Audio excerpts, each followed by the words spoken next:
So this is my presentation on Abraham's life story. So this section I'll be going over Abraham's history in Genesis.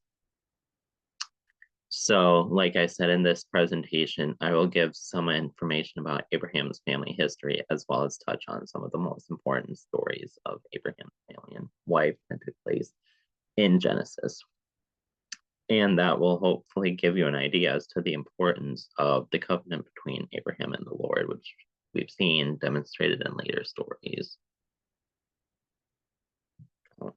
So, in the beginning with Abraham, he was born to Terah, who was from the Ur of Chaldeans, where Abraham was born and where he was raised and grew up. And I'll get to more of that in the next slide with a map of the Ur of Chaldeans. It's in the next slide. So Abraham's siblings when he was born were Nahor and Haran.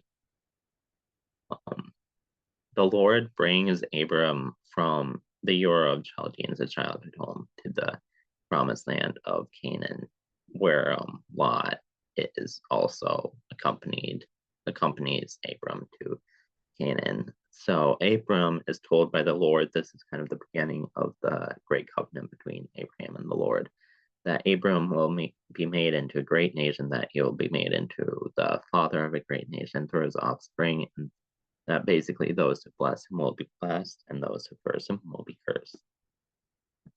So moving on, this is the map of the Ur of Chaldees where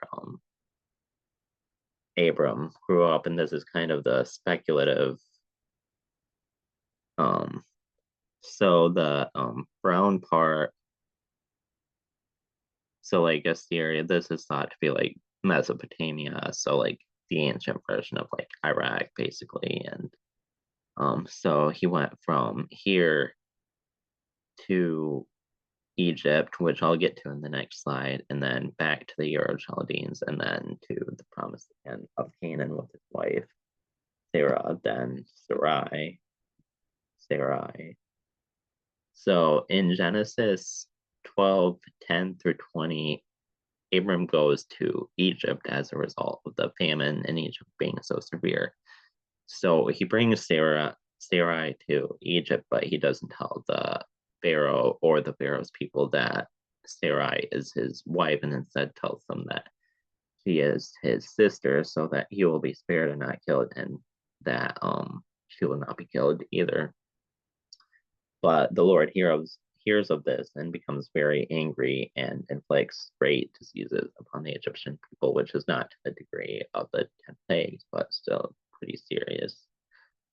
And after that, the Pharaoh becomes very angry with Abram that he didn't tell him that Sarai was his wife and not his sister. So Pharaoh and Pharaoh's people they exile Abram and Sarai from Egypt after that.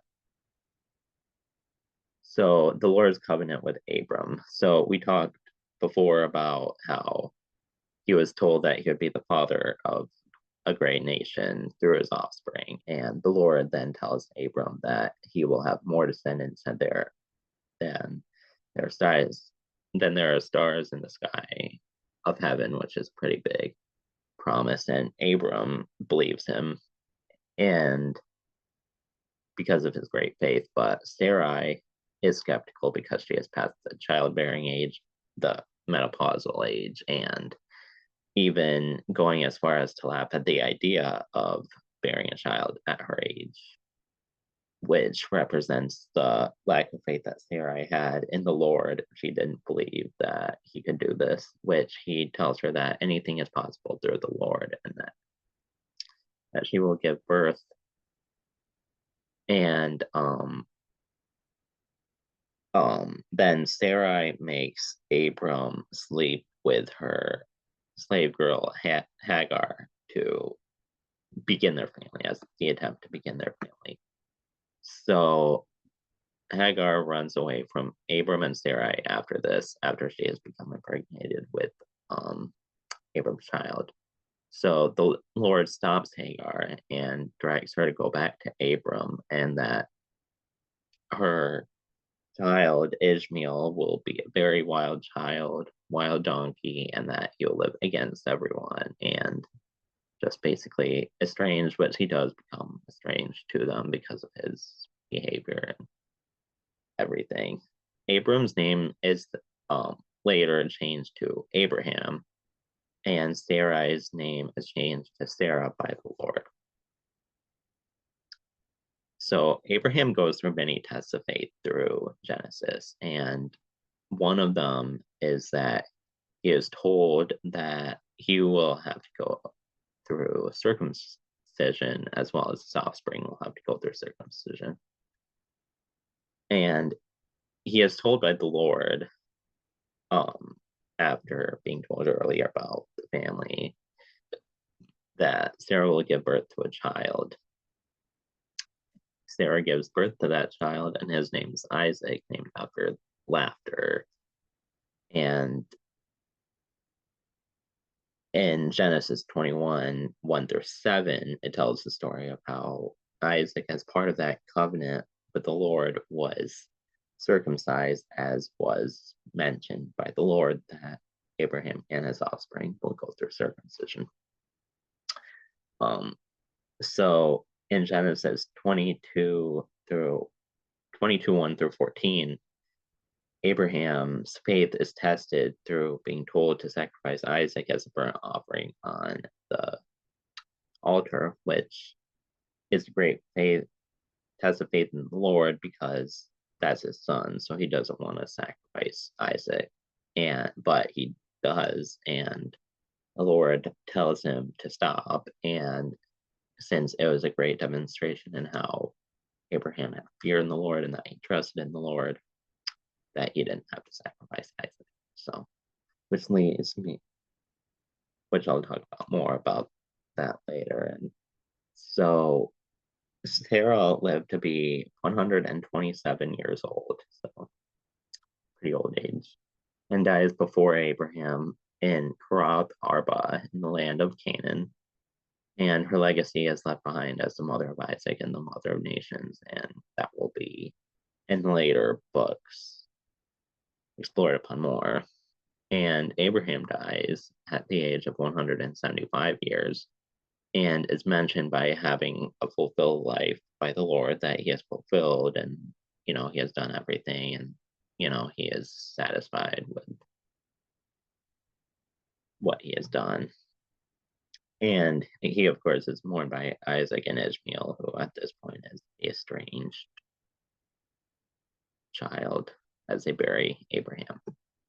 So the lesson I've learned from Abraham's life most is faith in God, faith and trust in the Lord.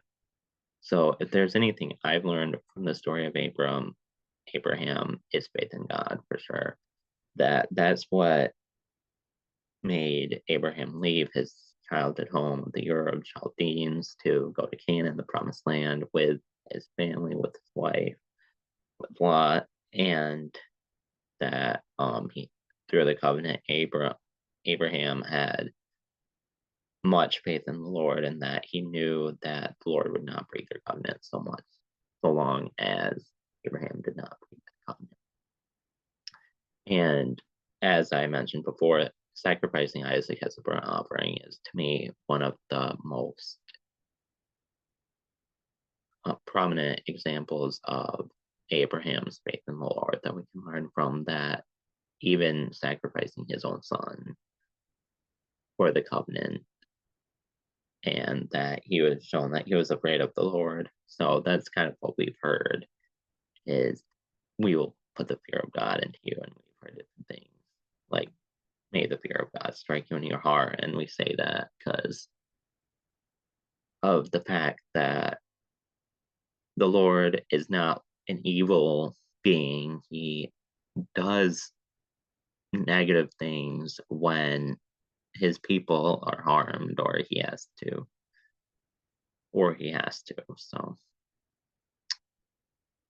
and Sarai also kind of went through her own faith in the Lord's story as before. She was laughing at the entire thought of ever giving birth to a child, and even going as far as to having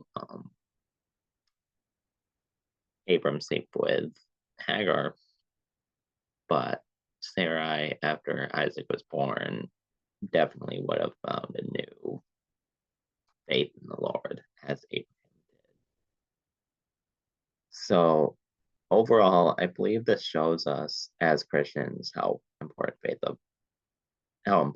in God is, and how you really need to act on it, and that we aren't called to be the father of nations like Abraham was to Leah, but we are definitely told our covenant with the Lord, even if we don't realize it, because the Lord has many ways of speaking to us. And I think as Christians that Abraham's covenant with the Lord, I think really shows us that we as Christians can learn from this and increase our own faith in the Lord and know that he works in mysterious ways. And as he worked through Abraham and Sarah, that he can work through all of us. So this is the source for the map that I found online. So